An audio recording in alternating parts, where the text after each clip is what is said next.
Yeah, awesome. Okay, thank you. I didn't look at the chat window. Yes, now I am unmuted, so you should be able to hear me. Okay, so quickly, what we are going to do is you have rate of change of position on the left hand side, and that is equated to the velocity on the right hand side. So we have the component of velocity, and that's what we are equating. So what it means is if we have instantaneous VA and instantaneous psi, which is the heading available, then I should be able to find out Pn dot, or I should be able to find out the Pn, successive Pn, using some sort of numerical integration scheme. So exactly similar approach can be used for PE. PE is the position in the east direction. So you can use the same approach. Now, the next approach, which I want to talk about a little bit, is the height or the altitude, which is nothing but the second derivative of height. And here is something interesting you to think about. Is this altitude is not given in terms of first derivative, because it depends upon the quantities that are function of the first derivative. So what I mean by that is, you think about, you have the course angle.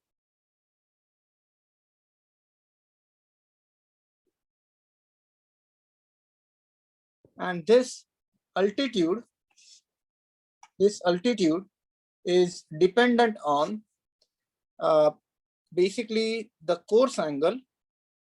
I'm sorry, this altitude dependent on, sorry, this is course angle. This altitude is dependent on the commanded height and the derivative of height. So what it means is basically where you are and how fast or slow you are oscillating about that height.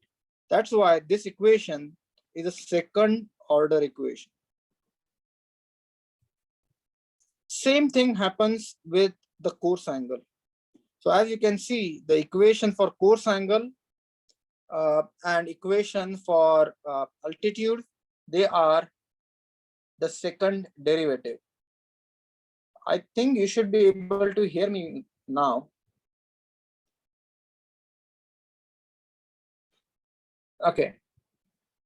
Now, the last but not least is the rate of change of airspeed.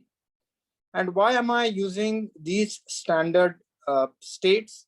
Because these are the least number of kinematic variables that can be used to guide UAV. So this is a very simple model, and this is the model that we are going to use again and again in chapter 10, chapter 11, and chapter 12. So what does this mean? It means that if I want to guide UAV from waypoint 1 to waypoint 2, I can achieve the guidance by means of the first derivative of Pn, or the velocity in Pn direction, or the velocity in north direction, velocity in east direction, the rate of change of airspeed, and then the acceleration in the altitude, and the acceleration component of course angle.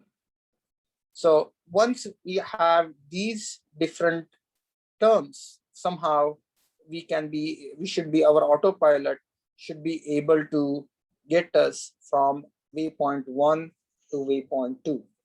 And when we look at chapter 10, which talks about the path, we will again touch upon this particular model and see how this is actually implemented in terms of path. So please remember this. Once again, kinematic guidance model is independent of the dynamics, specifically the lift, drag, gravity, other forces. So what you are interested in finding out the velocities and accelerations of the states. And the states that are important for this particular guidance model is PN, PE, then chi double dot, H double dot, and VA dot. And last but not least, so how would you find out heading? Heading can be found out as the difference between the coarse angle chi and this guy. So when you look at this, this is nothing but sine inverse is 1 over VA. This is transpose. So minus sine of chi multiplied by omega n plus cosine chi multiplied by omega e. So minus coarse angle, that gives you the true heading. Now with this, we can look at slightly complex guidance model. This is sort of for FYI. Now, once again, please try to understand what is this guidance model doing. Guidance model is part of the outer loop that is guiding the autopilot. So basically, this guidance model is sort of a higher level loop that is guiding the autopilot. So instead of heading, so if we want to directly command heading instead of the coarse angle chi, then what we do is instead of the double derivative of the coarse angle, we have heading instead. So this equation, as you can see here, there is coarse angle, the double derivative of coarse angle, that is replaced by the double derivative of heading angle, which is psi. So double derivative of psi. And again, what this is trying to do is this is controlling the jitter, and now it's also controlling where the actual heading is. So difference between the commanded heading of psi c and the derivative psi c dot. Now, if you want to make this even more complex, and say if you want a coordinated turn, so you want your autopilot not to go in a straight line, but perform a coordinated turn, you will have to append your autopilot with some more equations. Now, please note, these equations were present in the earlier iteration of autopilot. So if you look at this kinematic guidance model, these three equations are present. But since now it's a turn model, so we want our UAV to follow the waypoint, which is causing this UAV to turn, we have to satisfy the condition for the coordinated turn. And this condition, so this is the condition for the coordinated turn. This condition has to be satisfied if you want your UAV to turn. So what autopilot is going to do is autopilot is going to look ahead and provide you with the next value of PN, PE, chi, H, VA, and phi. So it's going to give you sort of a look ahead so that your autopilot can, at the higher level, tell the lower loop that adjust the servos so that these subsequent values of PN, PE, chi, H, VA, and phi, they are maintained.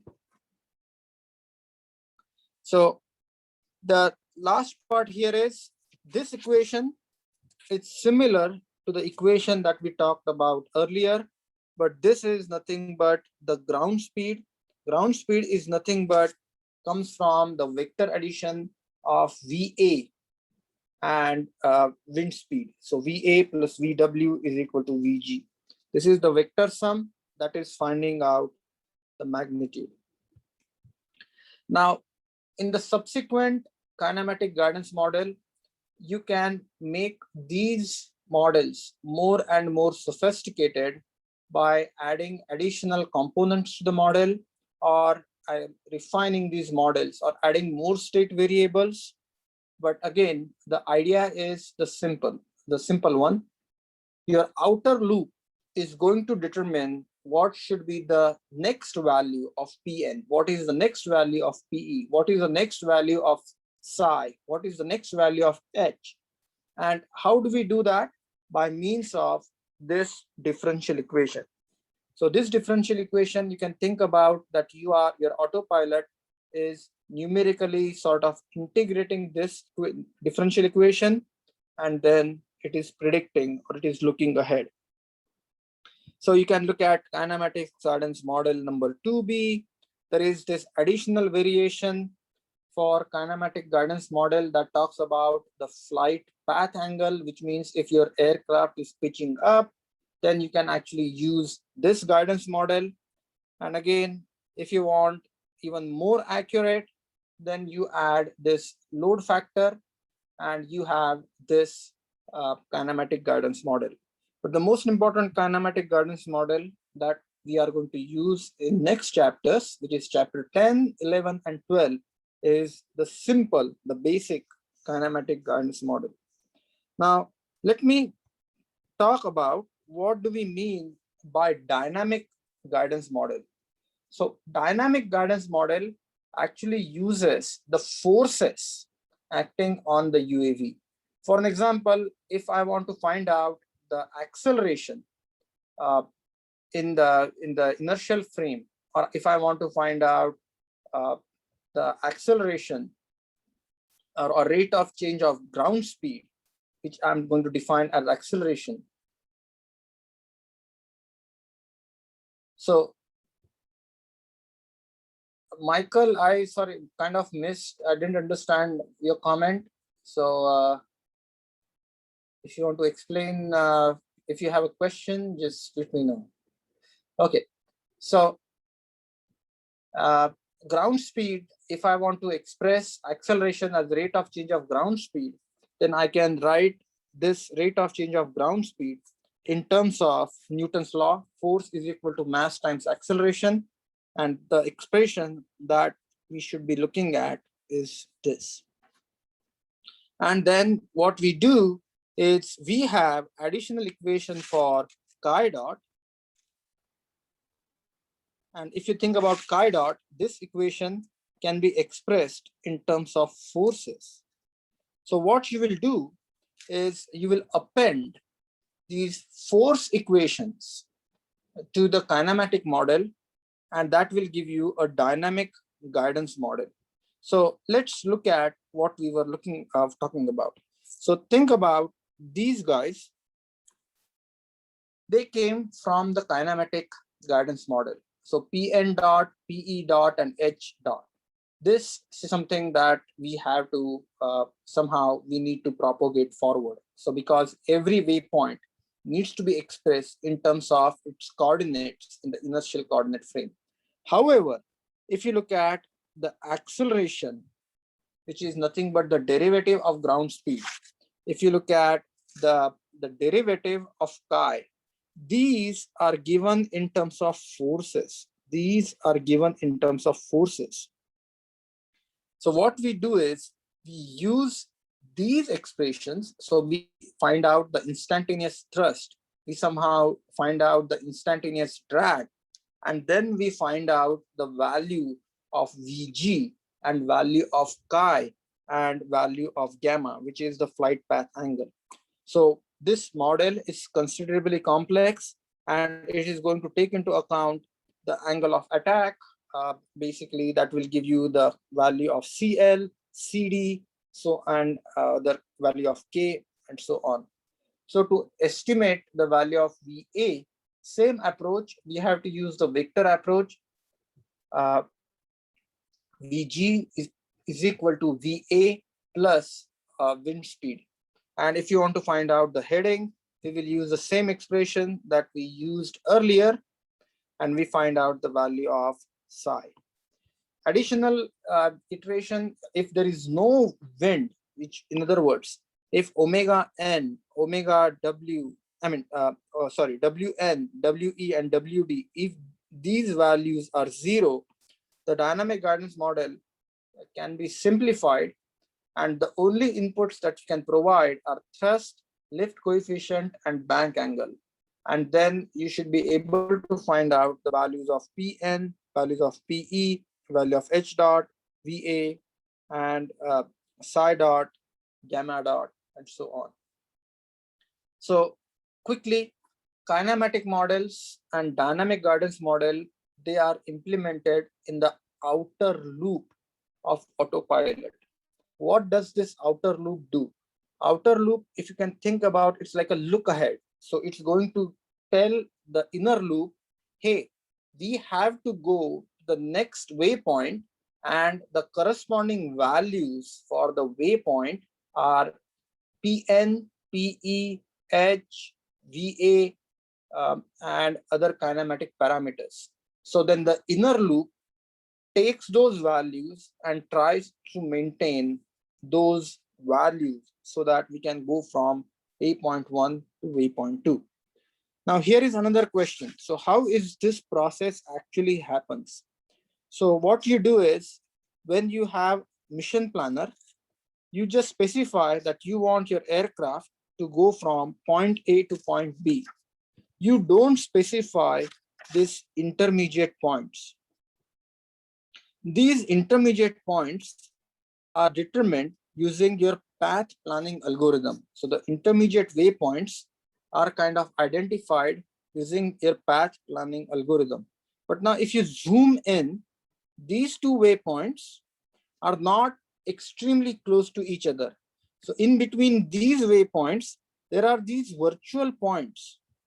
Somehow the autopilot or the UAV need to travel a teeny tiny step every time so that it can go from waypoint 1 to waypoint 2.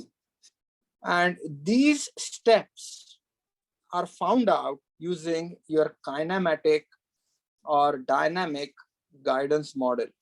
So then what happens once you find out the kinematic guidance from the kinematic guidance model, what should be the values of state? These values are fed in the inner loop of autopilot. And the inner loop of autopilot would make sure that the servos are adjusted in such a way that these particular values are achieved.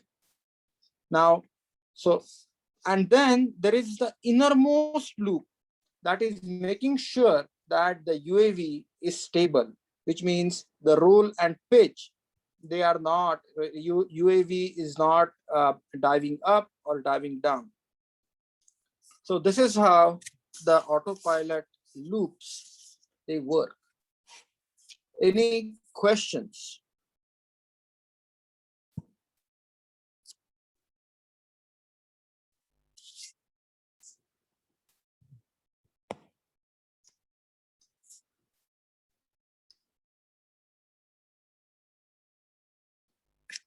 So if there are no questions, I would like to transition to chapter 10. And the reason we kind of studied chapter 9 in a little bit more detail, because the kinematic guidance model will be super useful when we study path following. So let's look at the control architecture that we talked about. So we have unmanned aircraft, and the first and foremost thing is stabilization. So stabilization is done in the innermost loops. So stabilization is done over here. Then what I want is, I want to make sure that you have certain paths. So you want to go from point A to point B. And this is something done over here. So you follow this path.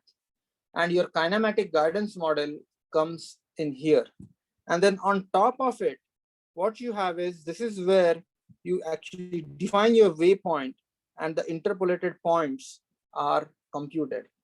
And on top of it, what you have is, you have a path planner that takes into account if there are any obstacles, or what is the optimal path, how do you go from point A to point B without hitting another aircraft, and so on. So let's look at what is the definition of path following. So successive loop closure happens here.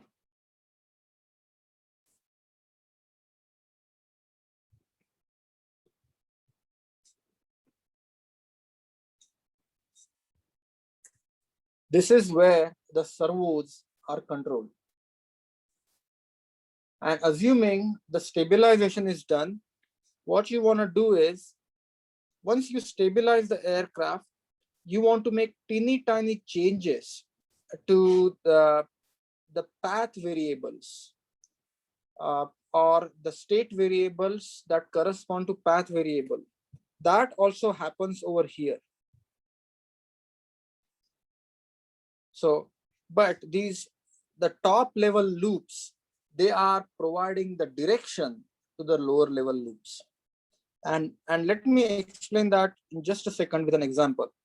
So for an example, if you look at the path following means, in simple words, we are going to command UAV to stay on this certain path. So for an example, rather than asking UAV to follow this trajectory, we are going to provide the path variables, and we are going to say, follow these path variables. And the reason for that is, if you have a trajectory, you are susceptible to wind noise disturbances. But if you have path variables, then it is the path variable formulation is a little bit more robust to the wind disturbances. So let's talk about what different paths we have. So one path is sort of a straight line between 2 points in 3D. So you have 1 point, 2 point, second point, and you have point number 2, and you have a straight line path. Or you can have a circular path. So you have point A, point B, and you have a circular path. And what we do is, we are going to talk about these two primitive paths in this chapter. And I just want to mention this path planning problem, okay, or path following problem. This is not the path planning problem. This is the path following problem. So path following is similar to ground robots, or similar to underwater robots, or any other robotic system that is supposed to follow certain path. And depending upon the sophisticated techniques and algorithms, there are many path following algorithms available in literature. But we are going to talk about few basic path following algorithms. And a word of caution, you're going to see some mathematical symbols because this path following and path planning problem can be defined in terms of mathematical formulations, elegant mathematical formulations, but I will try to give you some physical insight of what this system is, or what we are actually trying to do. So let's first and foremost describe what I mean by a straight line path. So how do I define a path? So to define a path, so if I want to define this path, this is the path that I want the UAV to take. Right now, clearly UAV is not here. UAV is somewhere here. This is the actual location of UAV. But I want my UAV to follow this path. Clearly, there is an error. And what I want to do is, I want to minimize the error between the the actual path that I want the UAV is taking and the ideal path that I want UAV to follow. So what I'm going to do is I'm going to define two vectors. One is vector R and one is a unit vector defining the direction of path. So here is the basic idea. Path needs first an origin and the orientation information. The orientation information is nothing but the unit vector or direction cosine. For an example, let me tell you a very simple example. If I want someone to follow or to walk on horizontal direction, I'm just going to say start at 0, 0 and travel in I direction, because I is the unit vector in the horizontal direction. If I want someone to climb up, then I would say start at 0, 0, but go up in J direction. That's what this is. So I'm saying to the UAV, start at, this R could be 0, start at 0, 0, 0, but go in I direction, J direction, or K direction, or a combination of I, J, K direction, maybe some this direction. That's what I'm asking. Follow this path. Now, if the UAV, so the UAV to start with, it's not going to start at the path. It will be away from the path. So there is going to be an error. And this error is given as EP, which is nothing but the error in path. And path following algorithm. So here is the basics what I want to do. I want to minimize this error with the path planning algorithm so that the UAV follows the path that I want to follow. And for a line path, if I want a straight line path, it is defined as P line, R and Q. Don't get worried about this symbol. This simply says the coordinate of the origin, and then the direction in which the UAV needs to travel. Now, if you look at the UAV, the actual location of the UAV is somewhere over here. And it is following some chi that we don't want.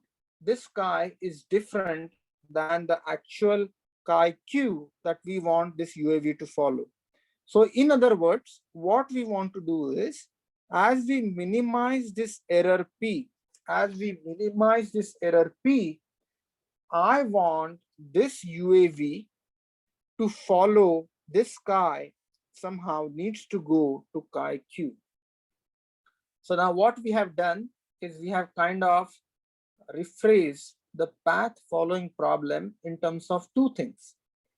First and foremost, we want to minimize the error between the actual path and the ideal path. And this error in the X direction and in the Y direction is defined as EPX and EPY. And what I want is I want this UAV to maintain the course angle, which is equal to the desired course angle. That is all there to it in path following.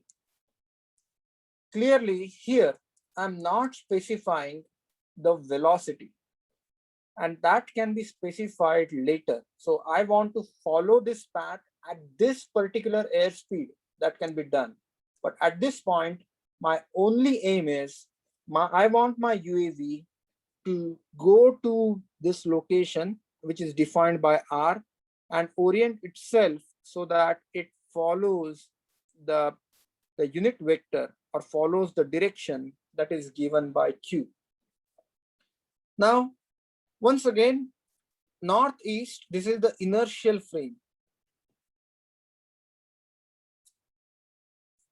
And the next few slides will talk about how do we minimize this error. So what algorithms, what mean not turning? That is absolutely correct. I don't want UAV to turn, but what I want is if my UAV is at, so if my desired angle is 45 degrees, and if my UAV is at actually 50 degrees course angle, I want my UAV finally to be oriented to 45 degrees. That is what it means. Yes, I don't want my UAV to turn. I want my UAV to follow this path. Now, there is another twist to it, which is called as the lateral tracking problem. And as soon as we talk about the lateral tracking problem actually can be derived in terms of why it can turn to 50 degrees. Okay, the idea is as soon as you maintain, so if you just look at the definition of the path, as soon as you maintain the path definition, your UAV will actually achieve the course angle that is desired. So because if the UAV continues to go at 50 degrees, UAV continues to go at 50 degrees, then it's going to travel in a direction which is not the actual path angle. So the UAV, we don't want UAV to go to some other angle. That's why we don't want it to go at some other course angle. But as long as you maintain your direction cosines, the UAV will correct its heading. So in lateral tracking problem, what we are looking at is we are looking at EPZ as well. So as we talked about, you have EPX, you have EPY, and you have EPZ. Now the key question is, these variables are nothing but defined in terms of path coordinate. So this is defined in terms of path coordinate.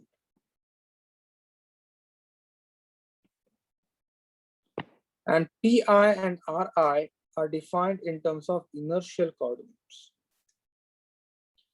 So how do we transform PI and R into path coordinates? Essentially, let me pose this question this way. If you know where your UAV is, let me pose this question like this. If you know where your UAV is and you want your UAV to go to certain point, how do you find out the error between these two in terms of UAV's own coordinate system? So for that, we have this transformation matrix that will take this vectors from the inertial coordinate to the path coordinate. So once again, let me make this problem simple. So lateral track, we want our UAV to follow certain path. So what I'm gonna say is, I want UAV to be at this location, but the UAV is at this location. So what is the error between the current location and the desired location? And that error is clearly the difference between these two vectors, P minus R. So that is fine. This is the error. But this error, this vector is defined in terms of this coordinate frame. So for example, if this is north and this is east, so this is your coordinate frame. So your vector P minus R is defined in terms of I's, G's, and K in inertial coordinate frame.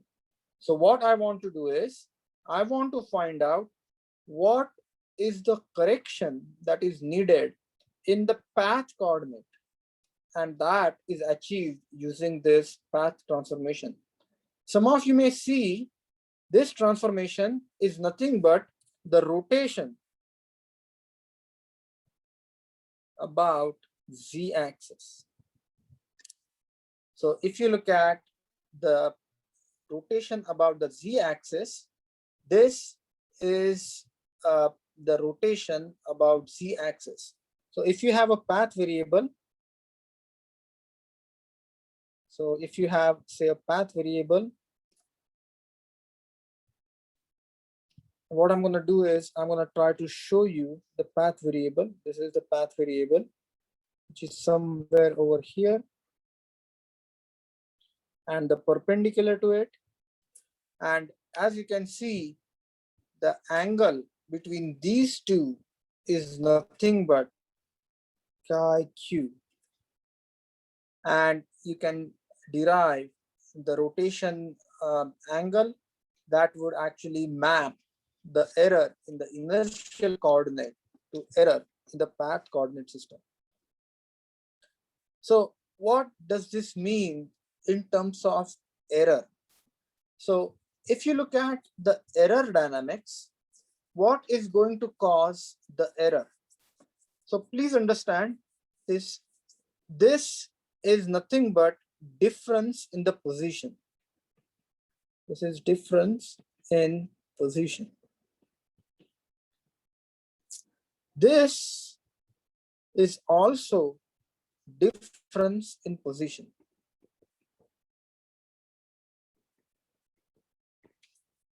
So what UAV state will affect this difference in position? Clearly, the velocity of UAV. In other words, once you know what is the velocity of the UAV, you would know that that velocity of the UAV will cause variations in the position. So what I'm going to do is this error equation, if I were to differentiate this error equation, which is over here, if you differentiate this equation, and there is a small derivation here, but I'm going to skip it. If you actually take the derivative of equation 1, if you take the derivative of equation 1 on the left hand side and on the right hand side, and by some substitution, we can replace these in terms of the component of ground velocity. And once you replace that with the component of ground velocity, the problem becomes error in x direction, or the rate of change of error in x direction and rate of change of error in y direction is now replaced in terms of the ground speed, the component of ground speed. And if you look at this, you're essentially interested in following the path. So what I want to really do is I want to eliminate this guy. If somehow, if I can eliminate EPY, so if I eliminate, or if I make this EPY go to 0, then my UAV will get to this point. My UAV will get to this point. Agreed, it will not start at the origin where I want it to start, but still it will be on the path that I want that UAV to be. So that is my primary function. So what I want to do is I want to regulate or cancel out the cross track error. And how do we eliminate this cross track error? And this cross track error, please understand, is dependent on the actual course angle. So this is actual course angle, actual chi, and the theoretical chi. And that is the reason why in the previous, to answer Borna's question, I mentioned that you don't want your course angles to be different. If your course angles are the same, what this means is eventually you will go on to the desired path. Will you be at the origin? No, you will not be at the origin. You will be somewhere here or somewhere here. You will not be at the position that you UAV to start. You will be on the path that you want UAV to take. And that is the essence of lateral tracking. Okay, does that answer your question, Borna?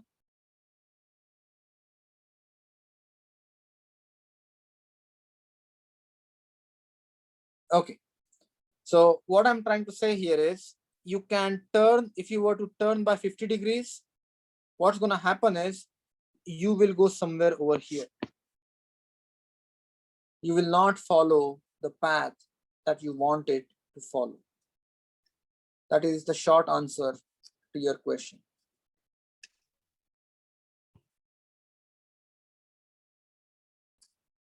So it will not turn, because if you look at the error equation, EPY dot, this derivative is difference between the actual chi and the commanded chi. When this quantity becomes 0, EPY becomes 0, which means you will continue to go forward with a constant error. So that's what it means. And if you are still not convinced, I would try my best to convince you with some other examples after the lesson. So the next part is the concept of vector field. Now, what do I mean by vector field? The vector field means basically if I want my UAV to follow a certain path, I'm going to draw arrows which are actually tangential to this path. So these are the arrows that are drawn tangential. And this is actually the definition of vector field. And so basically, to decide how to track this, we use this kind of equation. And wherein chi infinity is actually the desired or the path at the infinity, and then k path is the path variable, and EPY the error in the path angles.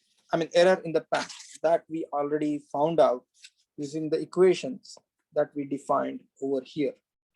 So what we do is, if you want to command, the command will be determined based on the commanded path, then the course angle at infinity, and the difference between these two. So if you want to follow the line path, then this is how it should be done. So what does this mean in terms of implementation? In terms of implementation, what you want to do is at every point on that path,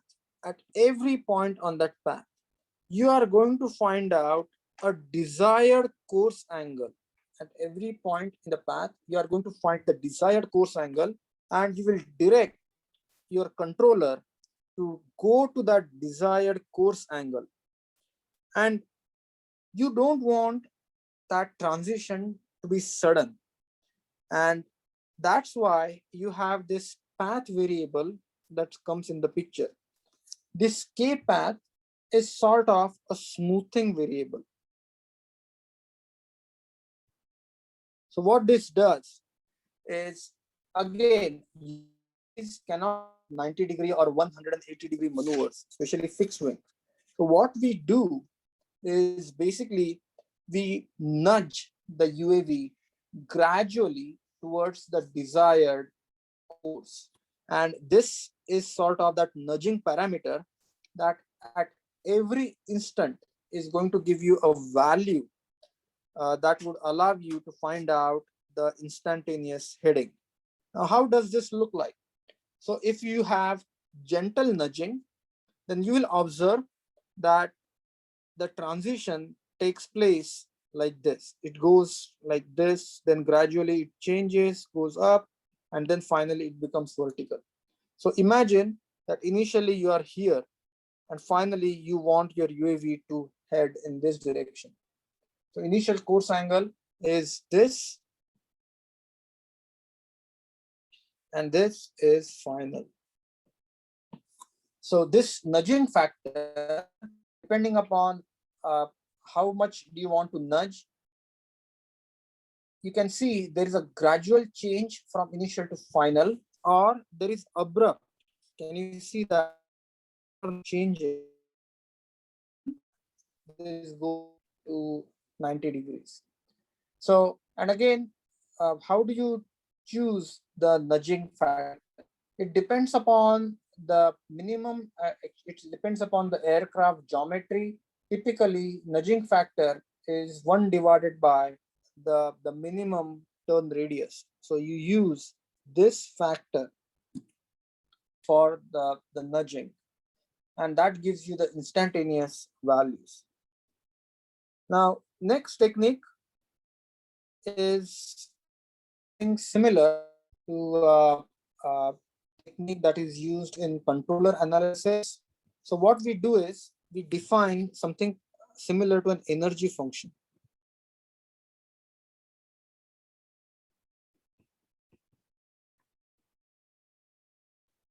And what we say, if the system is asymptotically stable, then the rate of change of energy is negative, which means system is losing energy. So E dot is negative. If E dot is equal to 0, then the system is simply stable. And if rate of change of energy is greater than 0, then the system. Now, let me give you a very simple example.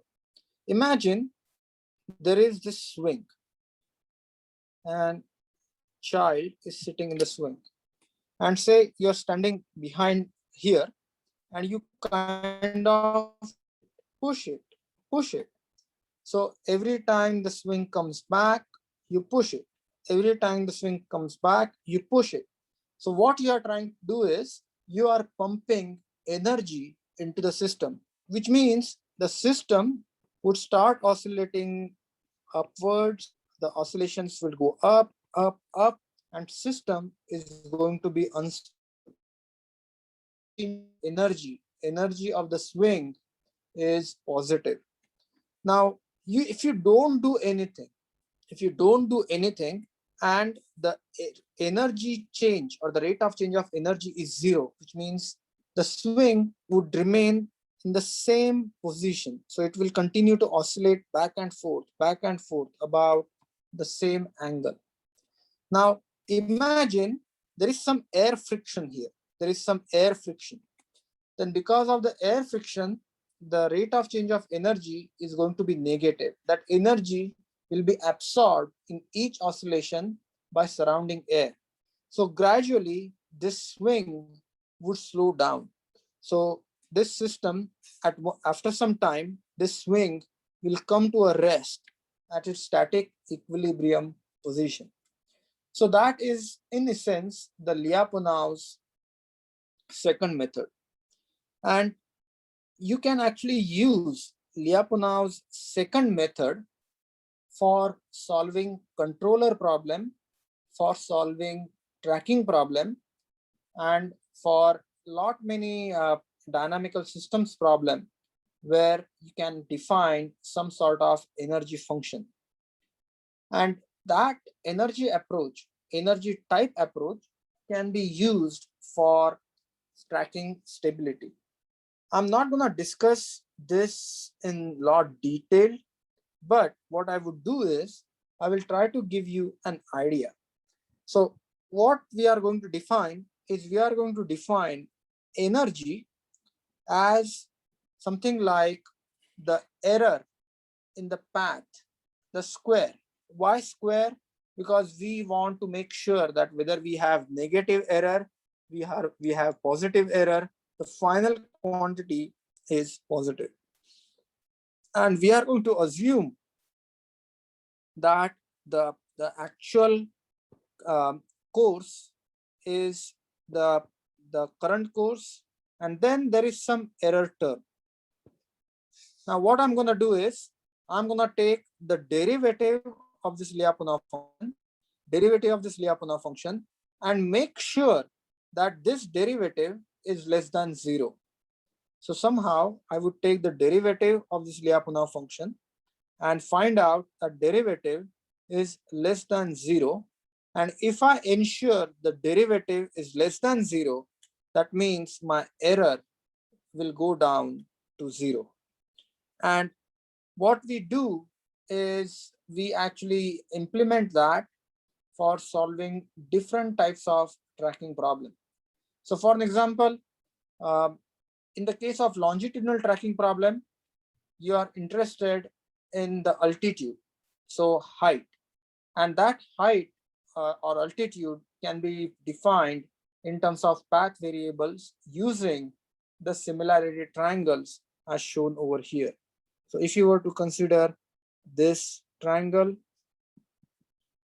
and if you were to consider this height and this height, then you can actually find out from the similarity of triangles the desired altitude based on the current location. Now, if you look at the altitude state machine that we studied in chapter 6, the very last state machine, and we saw that the altitude equation is the second order equation. So where is this equation coming from? This equation is coming from first in chapter 6, and then the kinematic model. If you remember, the altitude has the second derivative, and that's why you have this second order model for the altitude. And the error, the difference between the actual and the ideal altitude, is given as hc minus h. So what we can do is we can define the error dynamics, and then there is a theorem in Laplace transform which is called final value theorem, which means if you want to find out the steady state error, substitute the value of s is equal to 0, and whatever you get is the steady state error. So what it means, if you look at this equation, this term becomes 0, this term becomes 0, this term becomes 0, which means your final value theorem, FVT, is final value theorem, gives you the result that error in altitude is going to be 0. Now here is the algorithm for the smallest angle turn logic. So what it means is, what you want your UAV to turn. So how would you make your UAV turn with some sort of algorithm? So that algorithm is defined over here. So, and then that I would recommend you to go step by step through this algorithm. So it talks about finding out the instantaneous values of course angle, finding the difference between the instantaneous values and the actual values of the course angle, and then look at the error in terms of EPY, and then compute the course angle, and then basically try to minimize the EPY. Now, if you were to go a step further and say you want your UAV to follow this circular orbit, this circular orbit is mathematically defined as something like this. R in the region space 3 space, which means it has X component, Y component, and Z component. And you have a rho, which is defined in terms of gamma. And then what you do is, this is the mathematical definition of orbit. And what you will be trying to do is, essentially, you will be incrementally turning UAV by certain heading rate to make sure that your UAV follows this path. That's all what you are doing. So if you are here, if your UAV is here, what you will be doing is you will be turning or you'll be changing the heading of the UAV at every instant based on these parameters. So your algorithm will tell you the instantaneous values of north coordinate and east coordinate. You know the diameter of the circle. So you know CN and CE. So from there, you can find out the value of D. And from PN, CN, and PNCE, you can find out the value of instantaneous heading. And then you will change the heading rate such a way that it will actually turn. Now, if you want to dive deep, here is how you can define the orbit following in terms of the UAV parameters. So as you can see, we have defined the orbit, but the question is, how do we make that UAV to follow that particular circular orbit? So we need some states or some quantities that are available to us in the UAV states. So we can use our autopilot to control those UAV states. And same thing, we will replace PN dot and PE dot with the components of the ground speed. And then we will transform polar coordinates to Cartesian coordinates. And finally, we will get this equation. That equation will tell us the instantaneous values of D, Phi, and Chi. Those need to be maintained so that the UAV will follow the circular orbit. And this will be the higher level algorithm or higher level logic in your autopilot. Your autopilot will come up with the values of D, Phi, and Chi, and your lower level autopilot would implement these to make sure the UAV is following those values. Now, there are alternate ways of defining, and you can define this orbit following problem in terms of more intense math, but I'm not gonna discuss that math in detail, but just to give you a quick idea that depending upon where you are in the orbit, your algorithm may need a little bit of tweaking.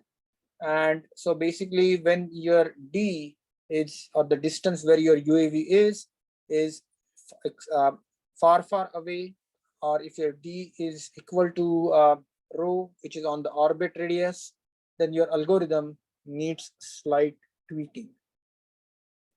Then the next thing is you want to follow the orbit, but you want to be in a stable orbit. What does that mean? It means you want your UAV to go like this. UAV will never exactly follow the circular orbit. It will kind of oscillate up and down, back and forth about that circular orbit. So what you want to do is you want to add an additional controller. And remember the Lyapunov approach that we talked about. You want to add an additional controller that will make sure that the UAV tracks the circular path. And this is something similar to the Lyapunov function approach that we talked about. And based on these two mathematical equations, here is the algorithm that can potentially be implemented in the autopilot for path following. So if you want UAV to follow a circular path, and again, you have a smoothing factor, K orbit, and you can actually use this algorithm, which is shown here in the box, to make sure that the UAV follows the circular path.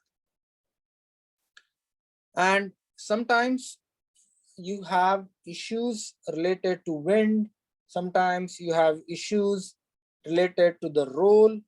And as you know that roll and heading, they are intimately connected. So you want to make sure that variation in the roll does not cause variation in yaw, and that causes the variation to deviate from orbit. So basically, you want to make sure when you are following the circular orbit, you are maintaining a certain value of roll that gives you a very nice and smooth turn. Otherwise, you will not be able to maintain that particular turn. And this is the condition that gives you the value of roll that needs to be maintained when UAV is turning. So as you can see, this implementation is not trivial. You have to look at different cases and you have to see one additional aspect here is what happens if you have roll feed forward with wind. So when you have wind, you won't be able to maintain the desired roll. And the equation for the roll is now dependent on the wind parameters. And then we have to use the coordinated turn condition for the wind that we saw in the last chapter to find out the value of the roll angle that we need to take. Now, some of you may say, hey, where is the wind in this entire equation? Please understand this VG is VA plus VW. So wind is hiding in VG. Next part is the Dobbins airplane model. And to be honest with you, this is just for FYI. So this comes from the paper that the authors wrote. So you can actually define the path in terms of the Dobbins airplane model, wherein you can actually command the flight path angle and roll angle subjected to certain constraints. And then that would allow you to follow certain path. The additional part is sort of extension. And I'm not going to talk about this, but this is sort of the topological manifold based approach to path planning. And this is used nowadays very commonly for the path definition of robots. So if you consider a 2D manifold, you can look at the path as an intersection of 2D manifolds. So manifold is, think about the 3D curve is manifold. So if you have a curve, something like this is the manifold. And path is defined as intersection of these two manifolds. And you can define in terms of manifolds, you can define the composite function, define the gradient, and then look at how the path is defined, and then you can have the path variables and so on. But this is something that you will study in detail when you take a graduate level course in topology and then the path planning. So, but as far as path following is concerned, I want you to understand few simple concepts, like we are trying to do the straight path description, wherein you want to minimize the cross track error, which is difference in the position, EPY. And the easiest way to do that is making sure that the heading is the same, because that actually tracks the rate of change of error in EPY is equal to 0. You can actually use the vector field concept. Potentially, you can use the Lyapunov second method for minimizing the error. And then you can see the logic for orbit following, where you can instantaneously change the values of heading, and that heading is changed at the heading rate that you specify, and your low level autopilot will ensure that these conditions, D dot, then phi dot, and chi double dot, these conditions are maintained. As long as they are maintained, you should be able to follow the path. Unfortunately, we don't have any homework assignments or projects on this, but if you have any time, I would encourage you to take a look at the project at the end of chapter. So at the end of chapter 10, there is a design project where it is asking for actual implementation. So if you were to implement the algorithms, you can integrate that with your airplane model, and then you can see the airplane going through that particular path. So that's it for today. I'm going to stop here, but I would be happy to answer any questions you may have.